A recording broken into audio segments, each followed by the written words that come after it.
Hello and welcome to the Employer Virtual Training Series. We're glad you're with us. My name is Beth Butler-Fatal, Executive Director of Disability in North Carolina, and with me today is my Operations Director, Pat Kuehl. Hi, I'm very excited about today's training and the other 4 trainings that we're going to be doing this month, and invite you to sit back and enjoy. Thanks, Pat. And Barton Cutter, our communications specialist, will be with us in future webinars, but is not with us today. So he has also contributed to this work. And we also want to give a big thanks to our self-advocate advisors who have really contributed to supporting the creation of these virtual forum training series. And they will be joining us during our Q&A session after today's presentation. I also want to thank the North Carolina Council on Developmental Disabilities for funding the Employer Virtual Forum Training Series. Disability in North Carolina was founded in 2012, and we are the only business-to-business network here in North Carolina supporting employers who are committed to creating cultures of inclusion in their workforce, supply chain, and marketplace. Disability In is also an affiliate of Disability In. We are one of 24 affiliates connected to over 400 corporations across the country. Disability In is the leading nonprofit resource for business disability inclusion worldwide. Disability in North Carolina also provides that collective voice, that space for business leaders, human resource executives, and other stakeholders to join in one voice to increase disability inclusion and equality right here in North Carolina. We are a membership organization. Here are the members and sponsors of Disability in North Carolina. I'm proud to look at this number of supporters. I also am excited about the diversity that exists within the industries represented at Disability in North Carolina. So disability inclusion employer training topics. Today's topic will be dispelling myths about hiring individuals with intellectual and developmental disabilities via cultural transformation. You'll also have 3 additional webinars following this. So we do ask that you join us for those presentations in the month of August. In addition, during today's presentation or webinar, we do encourage you to engage in conversation. Use your chat box to do that.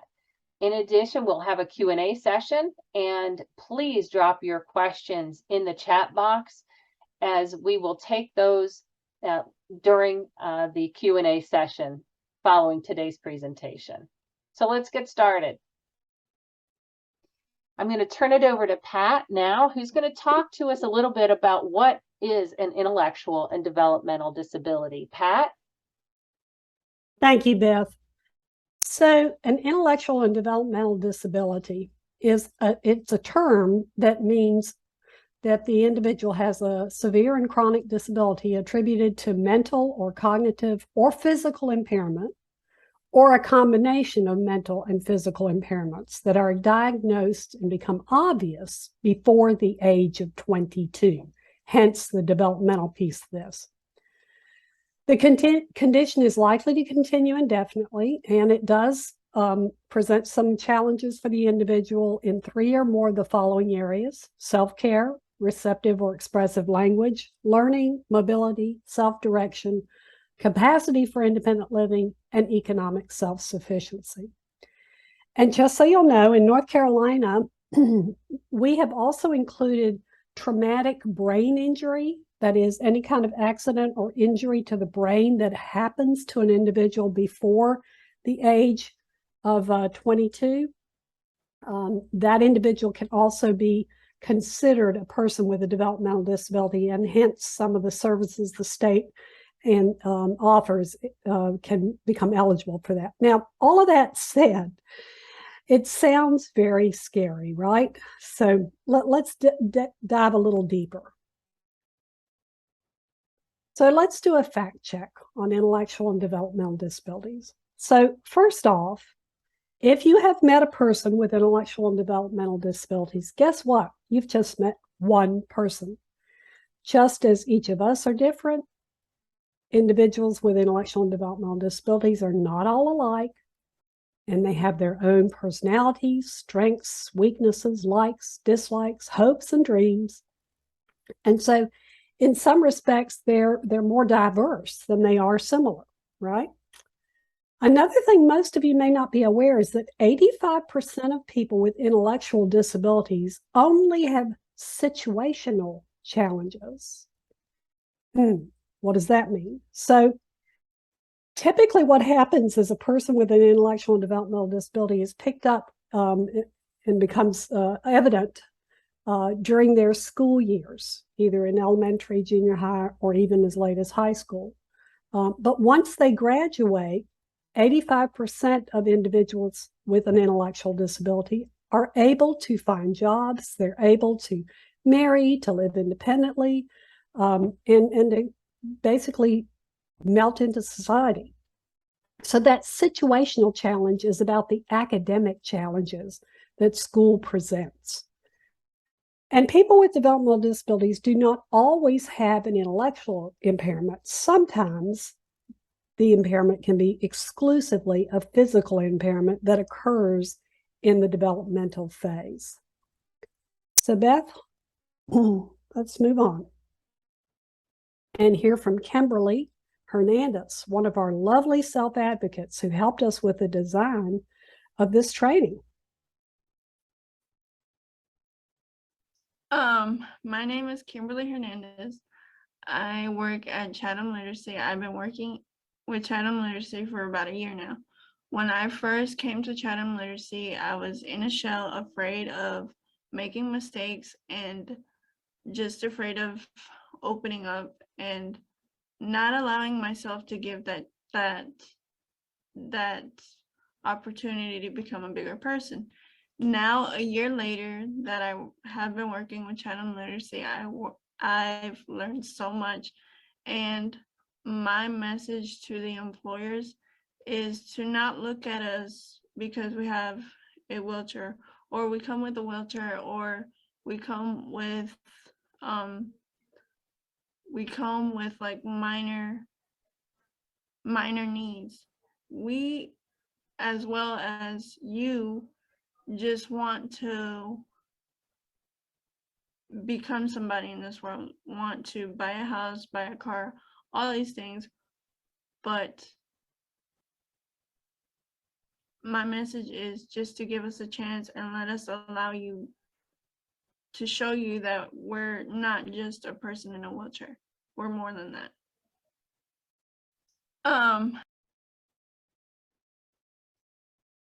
And so following that message, I think it's important for us to jump right into some of the myths around intellectual and developmental disabilities and kind of contrast that with the facts that we know. So reasonable accommodations are expensive.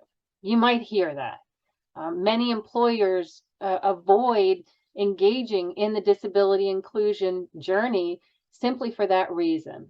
But what we know is that on average, accommodations cost less than $500, and more often than not, research has shown that there's no cost whatsoever to providing an accommodation to someone who needs that. People with disabilities are not qualified applicants, one might say, when in fact we know that employers would be better served if they just simply assume that the talent among people with disabilities is evident and it's there. They have the requisite education, the training, and the experience for employment, and would perform and are able to perform essential job functions. Again, Maybe they need an accommodation, but if those accommodations are not cost prohibitive for the employer, then it's a win-win for everyone. Employees with disabilities have a higher absentee rate than employees without disabilities. Again, another myth. Coworkers will be uncomfortable and their productivity will be negatively impacted. Again, studies have shown that employees with disabilities have no more absentee than employees without disabilities, and that in fact there is an overall positive impact to the work environment, and the overall morale is heightened when you hire individuals with disabilities. People with mental health conditions cannot tolerate the stress of holding down a job. You might hear that once in a while, that the stress of a job is simply exacerbates one's mental health conditions. When the truth is that regardless of an individual's mental health condition, the productivity is maximized when, again, as an employer, you're matching those abilities and needs to the working environment, and that is what drives the success of that individual. So debunking a myth creates that gap in our thinking. Well, our goal through today's webinar is to fill those gaps with a factual alternative. So when we think about the 2021 employment rates among people with disabilities, statistics here, again, after having just celebrated the 32nd anniversary of the signing of the Americans with Disabilities Act, one would expect that in 32 years, we've somehow improved our overall employment rate among people with disabilities in the United States today. Unfortunately, persons with a disability, based on 2021 statistics, are employed 19.1% as opposed to 63.7% who were employed that did not have disabilities in 2021. What we do know is that the gaps in employment have existed for a long time, and were only exacerbated really by the pandemic. People with disabilities were in fact the most adversely impacted group by the pandemic. And now I'm going to turn it over to Pat to talk a little bit in more detail about the employment rates among people with intellectual and developmental disabilities. Pat? Thank you, Beth. So when we look at individuals with intellectual and developmental disabilities, a substantial portion of those adults, 28% of working age, have never been in the workforce. Kind of a staggering statistic, right? Only 34% of adults with an intellectual developmental disability are competitively employed as we sit here today. And approximately an equal number of that 34% attend sheltered workshops where most people have disabilities as their coworkers. Now, that is not competitive work. We're going to talk a little bit more about that in just a minute. So the majority of people with intellectual and developmental disabilities are in fact underemployed when they do work, working part-time, usually for minimum wage, and most often are living at poverty wages. So let's tease apart this idea of competitive work versus sheltered work. Sheltered work, in parentheses, is work that an individual with a significant disability would do in a workshop, vocational center, or day program that is not considered competitive. In other words, you are not earning a competitive wage. It's activity, it's training. It is not recognized as competitive work. And believe it or not, in America today, sheltered workshops often pay based on something called a sub-minimum wage certificate, which is just as scary as you might think. The Department of Labor permits time studies to be done and individuals to be paid only on the piece rate that they produce and or the time in which they do things as far as producing a product. And often they earn way below minimum wage, literally pennies a day, pennies an hour. So sheltered work, I say that in parentheses again, takes place in segregated settings. And what do we mean by that? We mean that the co-workers are by and large other people with intellectual and developmental disabilities. So the individuals are not working alongside of co-workers without disabilities. They have little interaction with peers without disabilities, and therefore are not part of the fabric of society. So that we wanted to get really clear about what competitive work means, because these trainings are around opening up your understanding of how individuals with intellectual and developmental disabilities can do competitive work, are very valued in those roles, and with just minor accommodations can be very productive in your employment.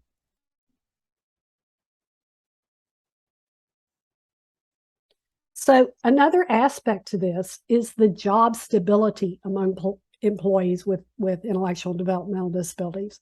So guess what? Despite the fact that most adults with intellectual developmental disabilities are underemployed, and many of them experience very high job stability and job satisfaction.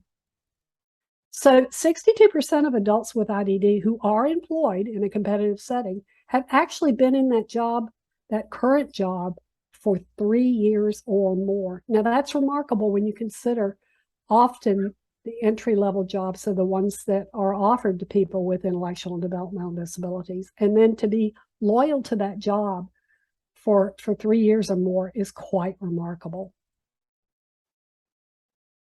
So now we're going to hear from one of my favorite self-advocates, Laura Newell, and she has something to share about her work history. I guess the best thing about my life since the ADA has been passed is that I've been able to work at my job for 29 years and which was just a couple of years after the ADA was passed, and I get to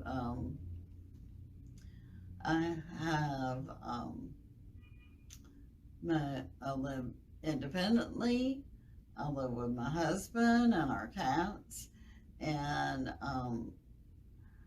when people tell me I can't do something, it just makes me say, well, you just watch me, because I'm going to show you what I can do. I guess. Thanks, Pat. And when we talk about barriers to employment, we talk about things like physical environment that's inaccessible, or often we refer to those as architectural barriers. Maybe the workplace is hard to navigate. Other barriers include the lack of assistive tools or technologies to help that person be their best at work, be the most effective that they can be, have the greatest impact. But without the assistive tools, that's not going to happen. Other barriers are having an employer that has a lack of relevant the systems and the services or policies in place that would help to support an individual. When I think about that, I think about whether it's a leave policy or some type of an employee assistance program that could support an individual's need to be accommodated. But without those systems, that's just, again, another barrier for that employee to achieve the success in that workplace. But really, when we think about the number one barrier to employment among people with disabilities, it still is that attitudinal barrier within that work environment. And when we think about attitude. The attitudinal barriers are not just those within the employers or the persons with the disabilities themselves. It's those that have an influence in their lives. It could be a family member.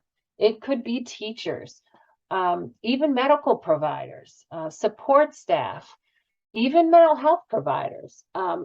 It's important for us to be aware of the impact that our attitude has on one's ability to really thrive and overcome these barriers to employment. And again, our attitudes are really something that influences everybody around us. And so our hope is that during today's webinar, as you increase your awareness around disability inclusion and this topic in particular, that you will become more confident as you engage and interact with individuals with intellectual and developmental disabilities.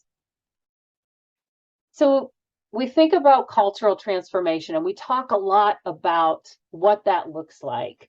A cultural transformation is really a shift or a change that can take place throughout an entire organization, or in some instances, it's really within an individual department or even a team within a department. It does require the change and transformation of your heart, your mind, and your skills that to support a desired change in a culture.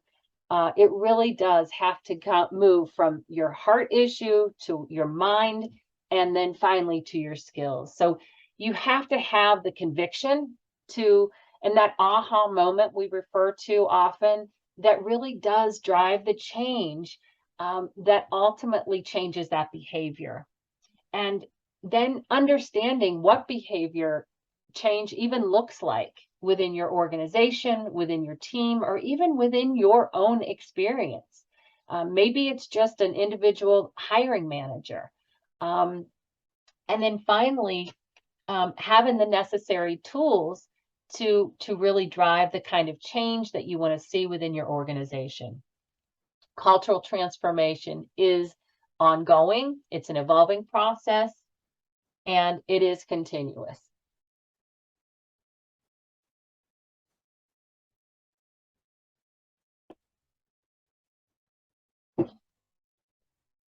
Cultural transformation creates a welcoming environment. It starts with executive level leadership, actionable plans, ongoing and evolving strategies, includes everyone in the organization, and focuses on continuous improvement. Disability inclusion is truly a journey. It's not a destination.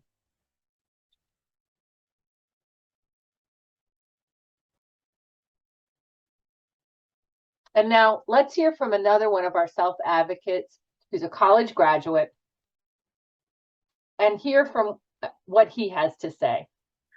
For some people with disabilities, self-disclosure can be tricky. Past experiences, perceived discrimination, and cultural bias may all limit our willingness to disclose.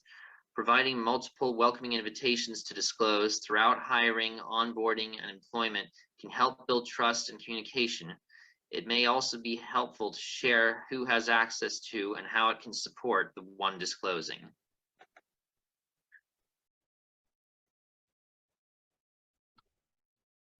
And so again, I want to thank our self-advocate advisors as well, as they have been a huge contribution to the creation of this webinar series by sharing their individual experiences as individuals with intellectual and developmental disabilities.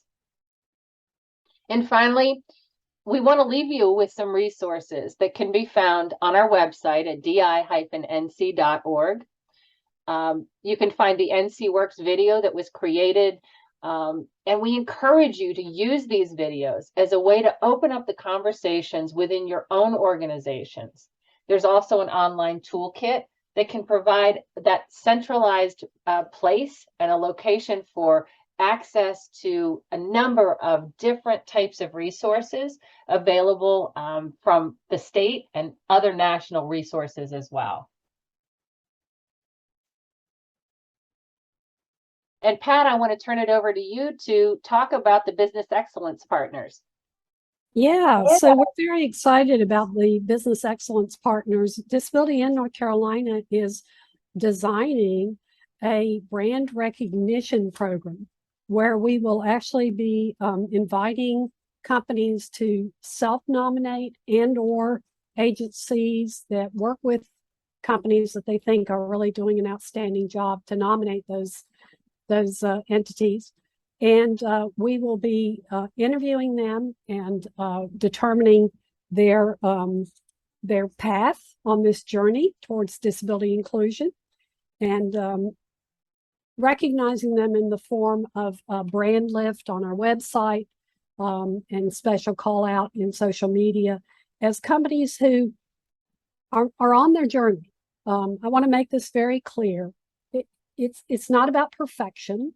And there is no such thing as a perfect company that has nailed all of this.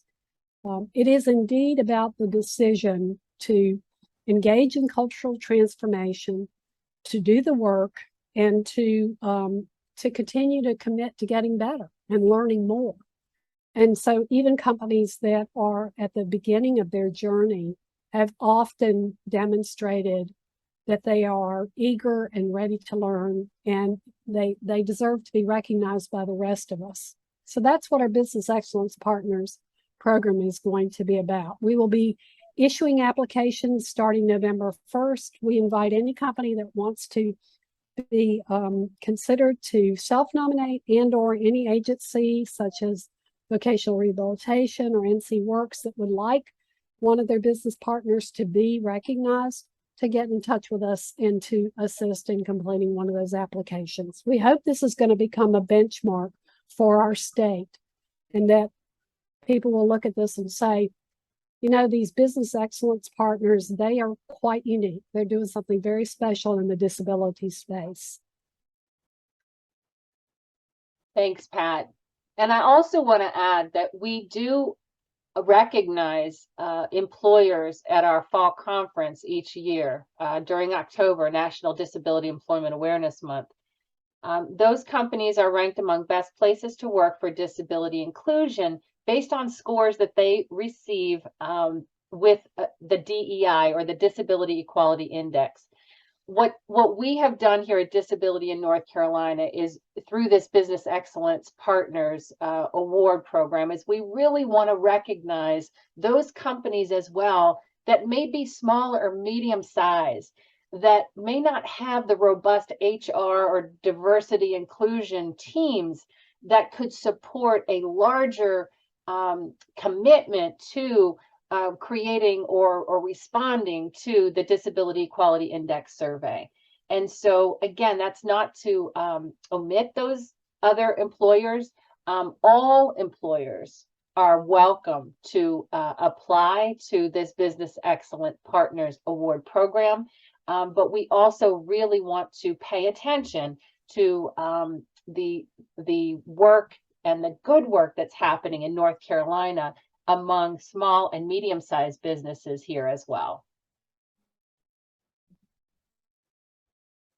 And so at this point, we're going to turn it over to the Q&A session. And so we will take a moment and look at the questions in the chat and begin our live Q&A.